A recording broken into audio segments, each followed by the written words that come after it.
자, 그러면 이제 관련 이 수용자 호송 규정을 좀 몇 가지만 좀 볼게요. 다 볼 건 아니고 중요한 것, 기출된 거 위주로 좀 보도록 하겠습니다. 자, 호송 공무원 제2조입니다. 최근에 개정된 조문이죠. 자, 보겠습니다. 교도소, 구치소, 지소 간에 호송은 누가 한다? 교도관이 합니다. 그 밖에 호송은 누가 합니까? 경찰관이 합니다. 예전에는 여기까지만 있었거든요. 근데 최근에 개정되기를 검찰청 직원이 추가됐습니다. 그래서 중간에 여기 끊을게요. 자, 교도소, 구치소, 지소관은 즉 교정시설 간은 교도관이 하지만 그 밖은 경찰관 또는 검찰청 직원이 한다. 자, 언제나 교도관이 한다 하면 틀려요. 자, 됐고 나머지 쭉 보시고, 자, 그리고 5조 가보면 발송관서는 미리 수용관서에 대하여 성명, 발송 시일, 호송 사유, 방법을 미리 통지해야 되겠죠. 그러니까 언제 간다. 그래야 저쪽이 언제 오는지를 알아요. 일방적 의사표시는 아닙니다. 무슨 얘기냐? 우리가 한 명 보내면 저쪽은 받는 게 아니야. 한 명 보내면 걔네들도 한 명 보내요. 그래서 이 법무부가 이제 그 균형을 잘 맞춰야 되는 것이 뭐냐면, 우리 쪽에서 진짜 아주 개쓰레기 같은 놈이 하나 있어. 아주 고춧거리야. 막 교도관들을 상대로 막 고소 진정 막 남발하고 있고 진짜 골치 아픕니다. 근데 저놈 새끼를 어떻게 저 보내버리지? 그래 우리 직원들이 좀 편할 텐데. 그놈을 보내잖아요. 그놈을 다른 교도소로 보내죠. 그러면 그쪽도 알거든. 수용기록부가 알거든. 이게 뭐야? 엄청난 쓰레기를 보내고 있네. 그럼 우리는 더 큰 쓰레기를 보내. 그러니까 그놈을 보내면 그놈 이상이 와요. 그렇기 때문에 함부로 막 보내는 게 아니에요. 그거 다 누가 조절한다? 법무부가 조절한다. 이런 얘기입니다. 어쨌든 간에 수용할 때 미리 이런 걸 다 통지해 주죠. 자, 밑에 6쪽 영치금품 처리 읽어보시고 4호 볼까요? 송치 중에 영치금품을 호송관에게 탁송한 때에는 호송관서에 책임이 있고, 그러하지 아니한 때는 발송관서에 책임이 있습니다. 보관 책임. 호송 시간 볼게요. 호송은 일몰 전, 일몰 후에는 할 수가 없어요. 원칙이 그래요. 원칙이. 왜 그럴까요? 도주 우려 때문에. 그쵸? 이때는 도주가 그냥 백지 대납보다는 좀 소홀하겠죠? 도주 우려의 소지가 있기 때문에 일몰 전, 일몰 후에는 행할 수가 없는 게 원칙이지만 예외가 있다는 거예요. 어느 때 열차, 선박, 항공기 등 특별한 사유가 있을 때는 예외다. 나머지 보시고. 자, 10조를 갑니다. 자, 피호송자가 도주한 때에는 호송관은 즉시 경찰서 등에게 통지해 줘야 되겠죠. 그리고 호송관서는 또 관할 검찰청에도 통지를 해줘야 되고, 이때 서류와 금품은 발송관서에 반환을 합니다. 밑줄 그어져 있는 이유는 여기가 출제가 됐기 때문에 밑줄 거는 거예요. 사망 볼게요. 자, 피호송자가 사망했을 때는 사망지 관할검사의 지휘에 따라 업무 처리하면 되고요. 열차, 선박, 항공기에서 사망하잖아요. 그러면 최초 도착한 곳의 관할검사입니다. 도착지입니다. 도착한 곳의 관할검사가 지휘를 합니다. 자, 비용 부담인데요. 여비 그리고 호송 비용은 호송관서가 부담합니다. 자비 부담 아니에요. 보통 비용 부담 나오면 거의 대부분 자비 부담이거든요. 그건 자비 부담이 아니라 호송관서가 부담합니다. 자, 피호송자를 교정시설이나 경찰서에 숙직한 때에는 그 비용은 그 교정시설이나 경찰관서가 부담합니다. 자, 예외 규정. 천재지변 그 밖에 특별한 사정이 있을 때에는 그 호송할 그 관서의 장은 허가를 받아서, 허가죠?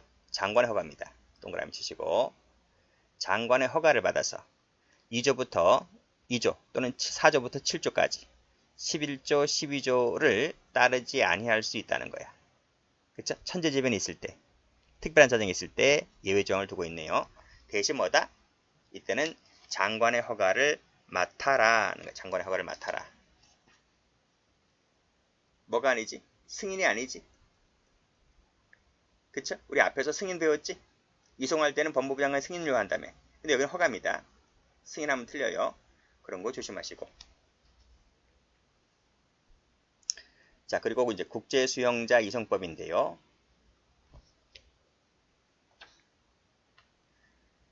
자, 이것은 앞에 국내 수용자보다는 좀 덜 나오는데 한번 좀 볼게요. 3조를 보시면 조약이 체결된 경우에 하나여 이 법에 따라서 실시한다는 얘기입니다. 국제수용자 이송은. 자, 그 다음 4조 1항을 보면 자, 이 국제수용자 이송은 누가 담당하냐면 외교부 장관입니다. 외교부 장관이 행한다. 끊고 법무부 하면 틀리겠어요. 그러나 긴급을 요하거나 특별한 사정이 있다면 법무부 장관의 외교부 장관의 동의를 얻어서 행할 수 있다는 예외 조항이 있습니다. 자, 국내 이송 요건. 이거 많이 보죠? 옛날에 그 최순실 딸 어디 있었지? 외국에 있었잖아. 그리고 이제 우리나라에 국내 이송되었잖아요. 그러니까 이런 요건을 갖춰야 되는 거야. 또는 그 태국 파타야 사건 옛날에 뭐 그것이 알고 싶다에도 나온 것 같은데 그 파타야에도 한국인들 뭐 살인 사건이 많이 발생하는가 봐요.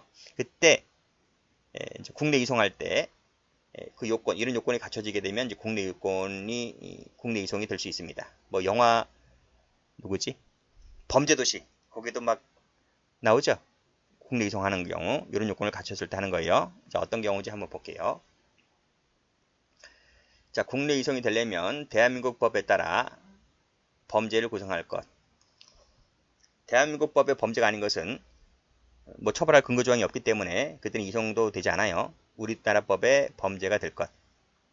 두 번째, 자유형 판결이 확정될 수 있을 것. 그치? 그리고 이 수용자가 국내 이송에 동의할 것. 이 동의사항이 있네요. 동의 안 하면 못 온다는 얘기네. 그리고 이 동의는 서면으로 반드시 확인을 받아야 됩니다. 만약에 동의를 했잖아요. 그러면 철회가 안 돼요. 비행기 표 끊었는데 그치? 나 안 갈래 이렇게 하면 안 되겠죠? 다음 페이지. 자, 외국 법원 판결 효력 나왔네. 자, 외국 법원 판결 효력은 우리나라 법과 동일한 효력이 있는 것으로 간주한다는 얘기네요. 자, 국내에 인도된 이 국내 이송 수용자에 대하여 집행할 자유형 형기는 외국에서 선고하여 확정된 형기로 한다. 그 얘기가 바로 동일하기 때문에 그래요. 일단 끊고. 자, 자유형을 집행하는 때에는 외국에서 구금되거나 형의 집행기간과 국내 이송에 소요된 기간을 합산입합니다. 산입해 주네요. 그치? 외국에서 구금되거나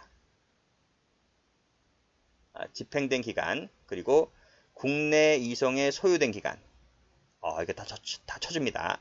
다 산입을 해줍니다.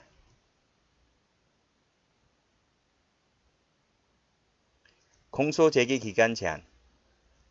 국내 이송 수용자에 대하여 외국에서 선고된 자유형을 집행 중인 때와 그 자유형 집행을 종료하거나 집행을 하지 아니하기로 확정된 때에는 동일한 범죄 사실에 대해서 다시 공소제기가 안 돼요. 이런 공소제기 제한 규정이 있다는 것 부분. 동일한 범죄 사실에 한해서만 그렇다는 부분. 국외 이송의 요건 볼게요. 자, 1, 2, 3, 4 묶으시고 역시 외국법에 따라 범죄를 구성할 때 이 친구가 이제 외국으로 나갈 수 있는 거야. 그쵸? 그리고 역시 마찬가지로 자유형 판결이 확정될 것. 이 친구가 국외 이송에 동의해 줄 것. 그리고 이 동의는 앞에서 말씀드린 대로 서면 확인해야 되고요. 역시 동의는 철회가 안 된다는 부분. 이제 됐습니다. 비용 부담 나오죠? 비용 부담 어떻게 돼 있어요? 여기 국내 이송 수용자 부담이다. 그쵸? 우리 앞에서 배운 거랑 약간 다르지? 앞에는 어떻게 돼 있었지?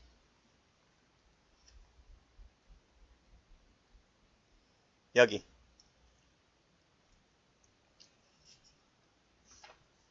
여기는 호송 관서가 부담하는 게 원칙이라 했잖아요. 그치? 예외도 있지만. 근데 어디에도 자비 부담이 없어요. 그런데 국제 수용자 이송법에 따르면 여기는 자비 부담이다. 국내 이송 수용자가 부담한다는 거야. 자, 끊고. 근데 국내 이송일 때는 국내 이송자 부담이지만 국외 이송 비용 규정은 그런 얘기가 없어요. 그런 거 조심하시면 되겠고. 자, 근데 너무 돈이 많이 드니까요. 비행기 타고 배 타고 오려면 돈이 많이 들잖아요. 그래서 이를 감안하여 감면이 가능하다. 감면할 수 있다는 내용이 있네요. 자, 그렇게 정리해 두시면 되겠습니다.